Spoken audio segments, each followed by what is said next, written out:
Earth Angels, kamusta? Welcome back to Pinay Angel Tarot. This is your love message for anyone, kahit ano man ang zodiac sign mo. Tingnan natin kung ano ang energies connected sa'yo sa love life mo ngayon. And general reading po ito guys, kaya maaaring mag-resonate o hindi. Pag hindi nag-resonate, baka para sa iba yung mensahe. Pero pag nag-resonate, i-comment nyo para alam ko. Kumusta kayo guys? Merry Christmas and Happy New Year sa lahat. And I hope masaya naman ang celebration nyo. So ready ko lang yung mga cards nyo. Ayan. Maya-maya lang papakita ko lahat yan sa inyo. Okay. So also kung kailangan nyo ng gabay, pwede kayo magpa-private reading sa akin. Message nyo ako sa Facebook page ko, Pinay Angel Tarot, or sa Viber or sa WhatsApp para mas mabilis. Nasa description box po yung number ko. At kung kailangan nyo ng crystals, message nyo ako sa Instagram ko. Meron iba-iba pong crystals. Meron for love, career, for new beginning, kasi mag-new year na. For wealth, prosperity and abundance. For self-confidence, motivation, creativity. For mental clarity. Syempre, for manifestation. And marami pa pong iba guys. Tingnan nyo po sa page ko kasi nakadetalye po dyan yung mga benefits bawat crystal at i-message nyo ako. Okay, so I will tell you more later, pero sa ngayon, tingnan na natin ang unang mensahe para sa'yo. Relationship, oh my gosh. Unang card mo is relationship. I call in the infinite power of love to take over this union in every way. May it now fully belong to the divine. Let it unfold in the perfect way for each of us. I needn't fear letting go of control. My needs are always abundantly met. So, meron talagang relationship dito. May commitment. And parang sinusurrender mo sa power ng love yung relationship na yan. I feel like soulmate mo tong taong to eh. Kasi, andito yung word na union. So, masculine and feminine, you are united. And hayaan mo lang daw, isurrender mo na sa divine kung ano man susunod mangyayari. Next card is contentment. You can learn to rest in what you already have and already are. Suddenly remember, I'm right here resting in God. Napakaganda at positibo ng card na to. Kontento ka or kailangan mo matutong makontento kung anong meron ka bago mo problemahin mo na yung mga bagay na hindi naman talaga priority sa ngayon. And kasama mo si God. So, nafe-feel ko dito meron kang pinagdadaanan na nakakalungkot. Pero kahit ganun yung nangyayari, kontento ka and hindi mo kailangan kontrolin yung sitwasyon. Kasi okay ka naman na eh. Bonus na lang tong relationship sa buhay mo or yung love life mo. Okay. So, from the tarot, overall energy mo is 5 of Wands. So, merong magulong energy dito, nag-aaway-aaway. Posible nag-aaway kayo ng person mo or misunderstanding and nag-clash kayo dito, kinalimutan yung mga needs ninyo kanya-kanya. Kasi, parang, napangunahan ng ego nyo, guys. So, dahil dyan, kaya nagkaroon ng conflict or disagreement.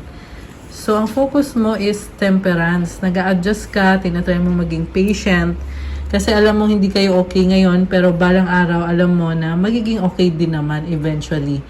And itong temperance, this is also about give and take.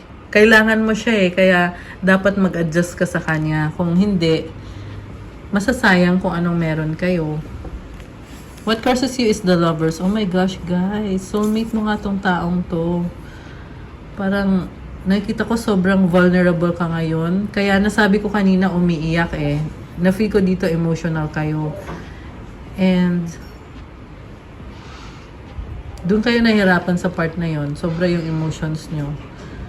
Pero nakita ko dito malalim yung attraction and merong angel dito oh. So, I feel like match made in heaven itong connection na to. So far. Okay. What lies below is the Chariot. Oh my gosh. Posible nagkaroon ng confrontation. Pero alam mo, I feel like pinaglaban mo tong connection ninyo eh. Meron kang tinalikuran, sinacrifice para makasama yung taong yan. What lies above?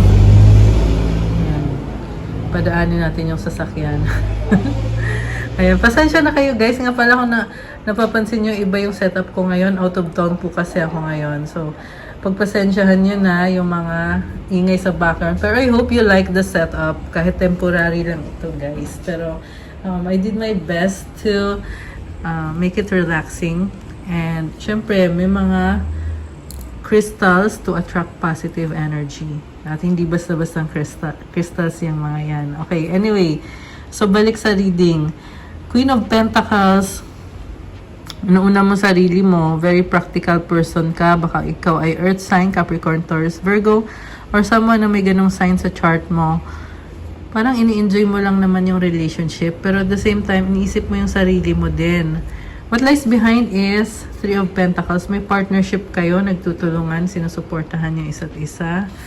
What lies before is the Fool. So, parang sa ngayon hindi kayo okay, alam mo na eventually magsisimula din kayo ulit. And nakikita mo din yung sarili mo na babalik ka pa rin sa taong yan. Kahit ngayon nagsa-struggle, kailangan ng patience. Kaya ka nga nag-a-adjust kasi alam mo na magsisimula din kayo ulit, magiging fresh ulit ang lahat.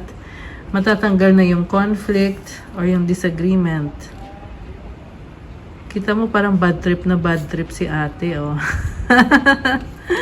Nakakaloka. Okay, so supportive energy, Knight of Pentacles. Mabagal ang movement sa connection nyo. Kaya din siguro, merong struggle dito kasi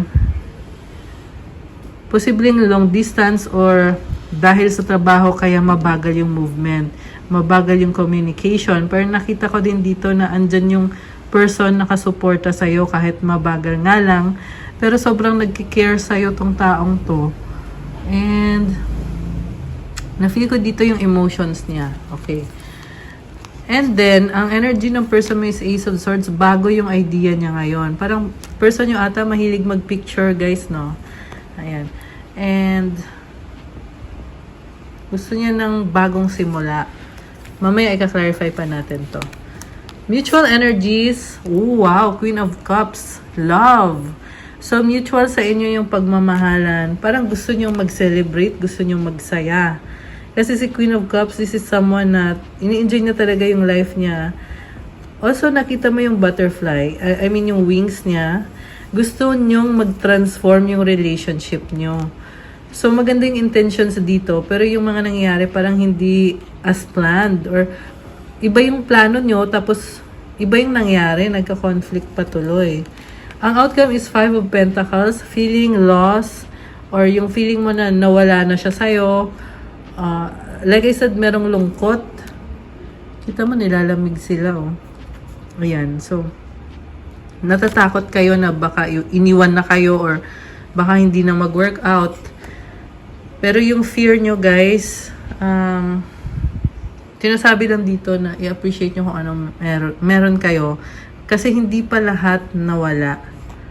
Ayan, ganun yung kahulugan ng card na yan. So, mag-clarify tayo. Okay? I think gagamitin natin tong isang cards na to. So,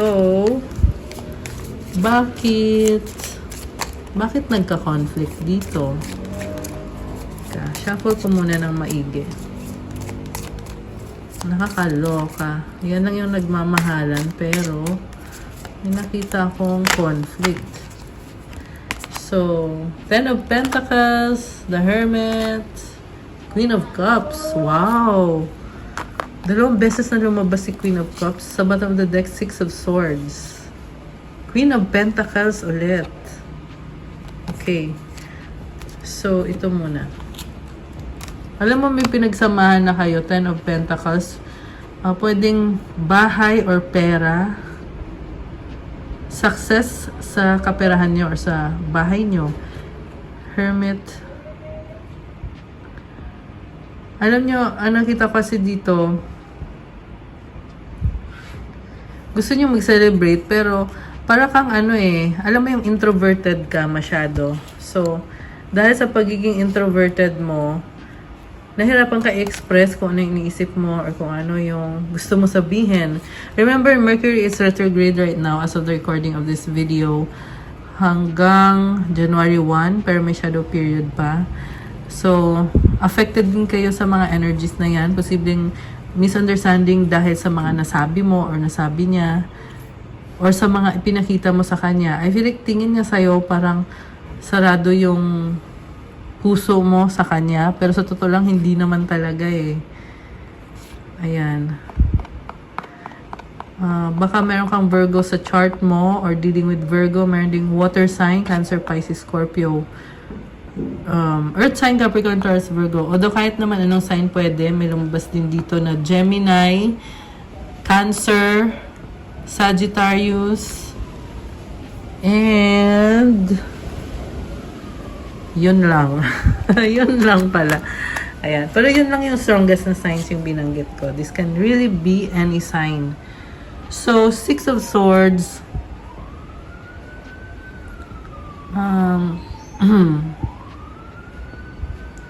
Ayaw mo ng problem eh. Kaya ikaw na lang din mismo yung umiiwas kung ano man yung nangyaring conflict. Pero, hindi talaga mawala yung feeling na gusto mo ding mahalin yung sarili mo, prioritize yung sarili mo. So, siguro, ang masabi ko lang dito, i-check mo din yung sarili mo, baka nagkaroon ka ng pagkukulang sa person mo. Ayan. Pero, like I said, guys, nagmamahalan kayo eh. Twice nga lumabas yung Queen of Cups. Okay. Page of Swords. Knight of Wands. So, parang inuna mo yung sarili mo, na-misinterpret ka niya. Tapos ngayon parang gusto mong ipaliwanag na wait lang, misunderstanding lang to. Char. Okay. So, i-clarify natin ngayon kung bakit mukhang ano ka, nag-a-adjust ka ngayon. Okay. Nine of Pentacles, Four of Pentacles, and Seven of Wands. Defensive ka. Parang sinasabi mo dito, inuna ko lang naman yung sarili ko. Masama ba yun? Parang ganun yung sinasabi mo eh. Pinipreserve mo yung energy mo. So, siguro feeling mo, baka maubos yung energy mo sa taong yan. Baka ayaw mo ng ganun. Kaya nga, sabi ko nga kanina, parang introverted yung nakita kong person dito.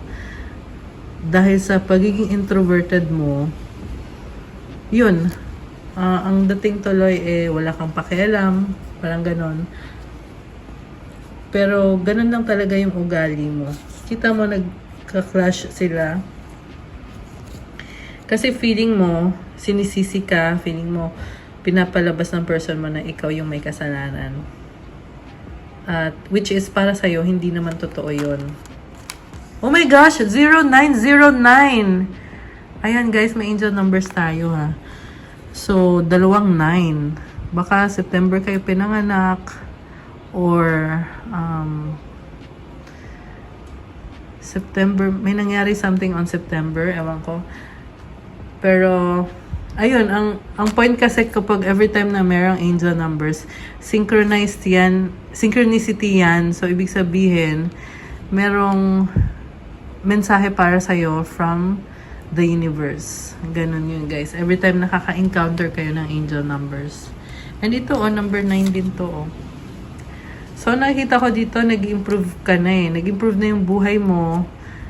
Kaya, you want to keep it that way. Ayaw mo muna ibigay yung buong energy mo dyan sa connection na yan. Kasi, nag-iingat ka. Iniingatan mo yung sarili mo. Self-preservation. The Fool. Oh my gosh. Bagong simula. Pero bakit iba yung nafe-feel ko dito? Ay, sorry. Yung ano ko yan. Yung aking... Bakit iba yung nafe-feel ko? Okay, lumabas si King of Pentacles. Alam mo, masyado kang serious. Hindi ka na nag-i-enjoy. King of Pentacles. Parang you are more about achievements than happiness. Actually, meron din naman happiness na lumabas dito eh. Kailangan lang talagang pag-usapan, guys. Mukhang misunderstanding talaga yung nasagap ko dito. Black Numen and the King of Wands. Struggle ka sa career and finances mo, parang feeling mo dito, ang dami mo ng pinagdaanan lately, laban ka pa rin ng laban. Kaya siguro wala kang gana when it comes to love. Okay. So, clarify natin guys, bakit the Lovers card? Ano bang energies nitong mga persons ninyo? 5 of Cups, 6 of Wands, 7 of Pentacles. Nahihinayang the Moon. Oh my gosh. Page of Pentacles. So, may nakita ko dito, nalulungkot, umiiyak, gusto mag-isa, ayaw makipag-usap.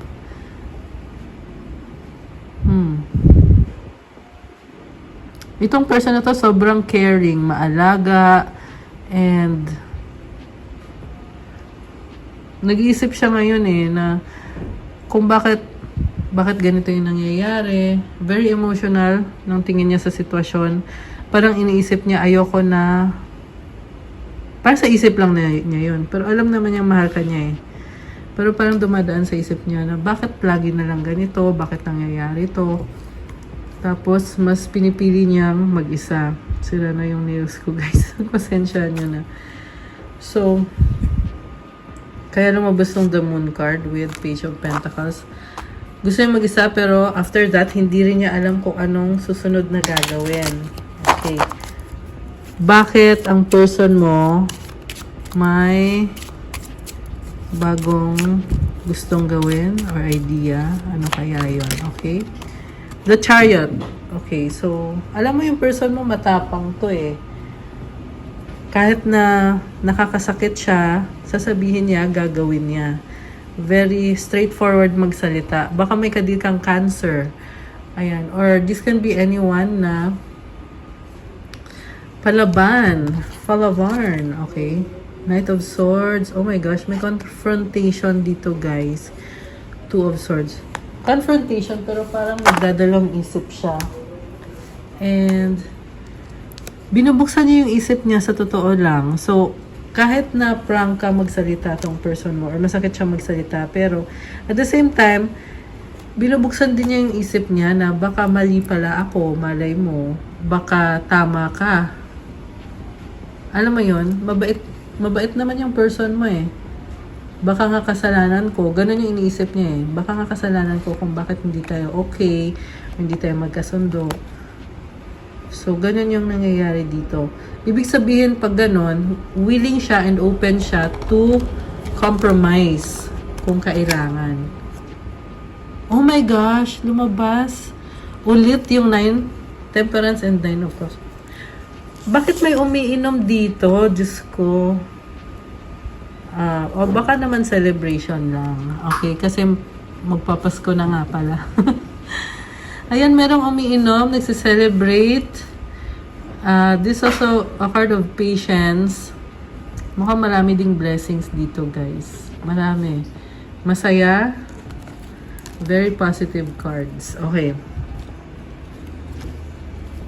More cards. 6 of Pentacles and the Hangman.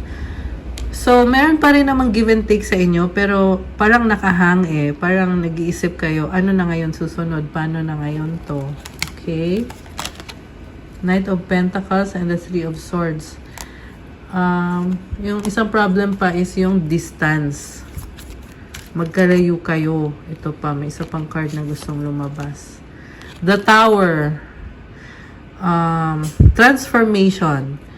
So, kailangan i-transform para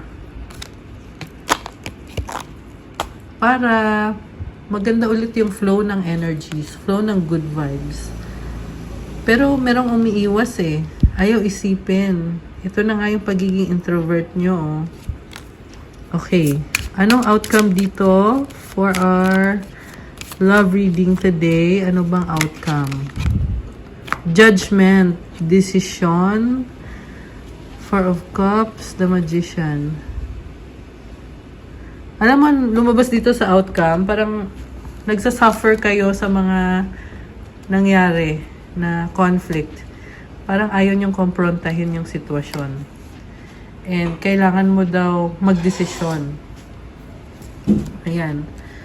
So, nasa sa inyo naman yun, guys. Sinasabi ko lang yung lumabas dito bilang outcome. Kasi yung person mo willing naman mag-compromise eh. Ayan. Kung ano ba talaga. Kung ikikip nyo ba yung relationship nyo or ila-let go nyo ba.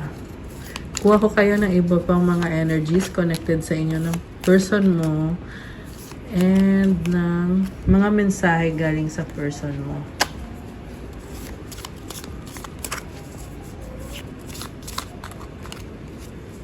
Okay. Dagdagan natin, guys.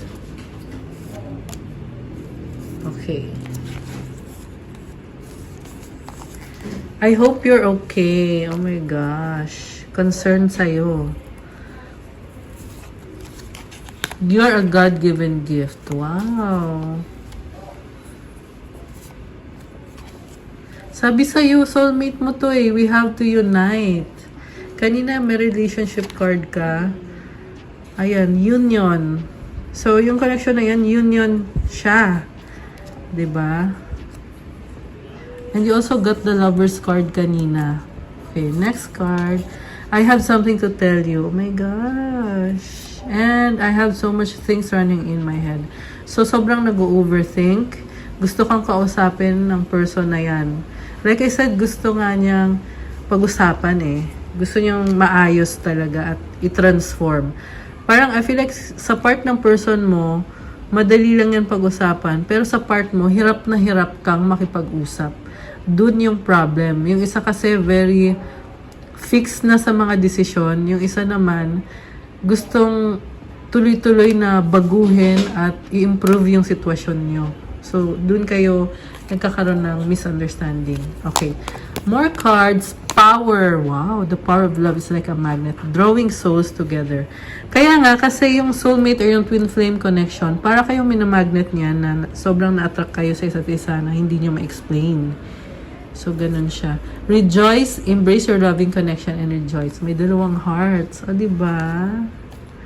Ayan. And tested. Oh my gosh. So, pagsubok to, guys. Yung nangyayaring disagreement ngayon. Your strengths and weaknesses are being tested. Ayan. So, kailangan malampasan nyo yung test na yan para magtuloy-tuloy yung connection nyo. Ayan. Ganun yun. Okay, guys. So, that's all for our love message for today. Thank you so much for watching. I hope nagustuhan nyo. Like this video. Comment nyo kung nag-resonate ba or ilang percent nag-resonate. And kung bago kayo, please subscribe kasi kailangan ko po yan para tuloy-tuloy na ang paggawa natin ng more love reading sa inyo. Kung kailangan nyo ng gabay, kung nag-resonate kayo at kailangan nyo ng more information, pwede kayo magpa-private reading sa akin sa Facebook page ko, Pinay Angel Tarot. Mag-message lang kayo o di kaya i-chat nyo ako sa Viber or sa WhatsApp. Nasa description box po yung number ko. And kung kailangan nyo naman ng crystals, marami at iba-iba po mga crystals. Meron tayo to attract love, to attract money, for new beginning para sa new year, and also for cleansing, for protection, and marami pang iba for creativity, for mental clarity, manifestation, ano pa ba? Marami pa, guys. Anti-stress and calming crystals. Syempre lahat ng crystals ay for unblocking of all your chakras. I mean, of your chakras. Depende sa kulay at sa benefits. Pero naka-post din yan lahat sa Instagram ko. So, check nyo na lang po doon para kayo mismo magsabi sa akin kung aling crystal ang gusto nyong bilhin or gusto nyong gamitin. Lahat po ng crystals ay blessed. So, hindi nyo na kailangan i-worry kung ano bang susunod na gagawin. Kasi meron na yung blessing. Kailangan nyo na lang isuot at have faith and surrender. Siyempre, sabihin mo din yung intention mo and yung manifestation mo dun sa crystal mo para to make it, to attract it faster. Ganun po yun, guys. So, ganun din yung purpose ng mga crystals para mas mapabilis yung manifestation mo. Kasi kung wala kang crystals, nakaka-manifest ka, lalo naman pag meron. Ayan, talagang nagpapabilis po ng manifestation na yan. I-try nyo para malaman nyo. So, that's all for today. Thank you so much, Earth Angels. Merry Christmas. Enjoy your celebration. And I'll see you again soon. Stay safe po and Happy New Year din po in advance. Love you guys. God bless po sa lahat. Thank you, thank you. Bye!